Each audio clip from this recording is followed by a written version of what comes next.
Hi అండి, welcome to Rani home made recipes 2325 అండి. Today మన ఛానల్లో ఒక కొబ్బరి పచ్చడి అండి, అది కూడా పుదీనా ఫ్లేవర్లో చూపిస్తున్నానండి. ఒకసారి చూడండి. కొబ్బరి, పుదీనా, వెల్లుల్లిపాయ, పండుమిర్చి, టమాటా, చింతపండు ఇవన్నీ పోపు ఐటమ్స్ అండి. తయారీ విధానం చూపిస్తానండి. కొంచెం ఆయిల్ వేస్తున్నాను కళాయిలో. ఈ కళాయిలో నేను టమాటాలు మగ్గించుకుంటున్నాను అండి. టమాటా ముక్కలు వేసుకుంటాను.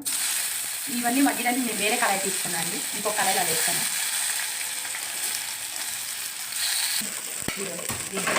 ఇంకో కళాయిలో తీసుకొని ఇలా చేయడం మూలంగా టైం త్వరగా సేవ్ అవుతుందండి. అందుకోసం నేను 2 కళాయిలు తీసుకుంటాను. తీసుకొని మిర్చి మీ కారానికి సరిపోండి. మీరు ఎంత తినాలి అనుకుంటే అంత వేసుకోండి. కొబ్బరి ముక్కలు నేను మిర్చి ఇటు సైడ్ వేసుకుంటున్నాను అండి. టమాటా ఇటు సైడ్ వేసుకుంటాను. టమాటాలో కొంచెం పసుపండి, కొంచెం కొబ్బరి ముక్కలు లైట్గా, ఎక్కువ వేసి టమాటాలు మగ్గడానికి కొంచెం సాల్ట్ అండి.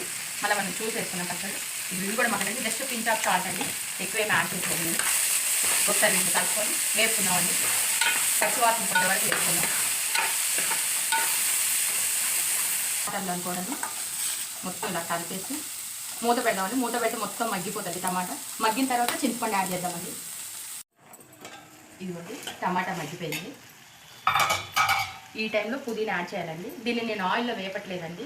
ఇది ఇలా బాగుంటుంది. పుదీనాని నేనేమో ఆయిల్లో వేపట్లేదండి, ఇలా మగ్గిస్తున్నాను టమాటా పాటు. ఇది ఇట్లా బాగుంటుందండి. ఒకసారి ఈ విధంగా కూడా ట్రై చేయండి. ఇది ఫ్రెష్గా మా చెట్టు మీద కోసం పుదీనా అండి. అందుకే కొంచెమే వచ్చింది. కొంచెం వచ్చినా కూడా మన ఇంట్లోది అనే సంతోషం ఉంటుంది కదా, దానికోసం నేను చేస్తున్నాను.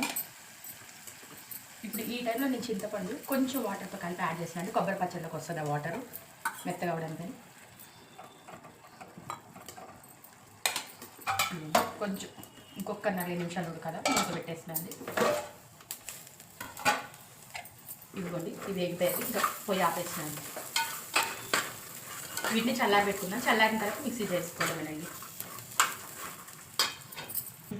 ఇదిగోండి పొయ్యి ఆపిన తర్వాత నేను జీలకర్ర యాడ్ చేస్తానండి. ఇది ఈ గిన్నెలో ఉన్న వీటి వేడికి ఇది వేగిపోతుందండి. జీలకర్ర ముందే వేస్తే ఎక్కువ వేగిపోతుంది. ఇది వేగిపోయింది జీలకర్ర.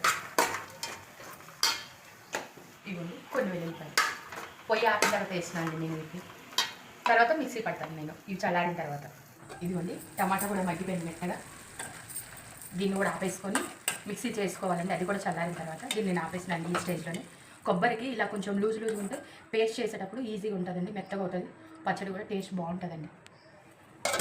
ఇదిగోండి పచ్చడి రుబ్బడం అయితే అయిపోయింది. నేను దానికి తాలింపు చేస్తున్నాను అండి. ఇదిగోండి పచ్చడి మిక్సీ చేసుకొని వచ్చాను. దానికి తాలింపు పెడుతున్నాను.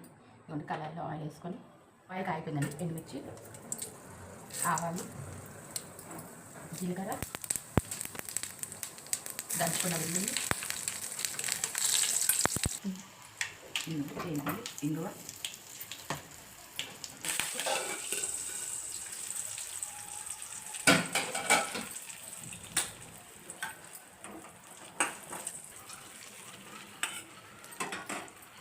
పచ్చడి రెడీ.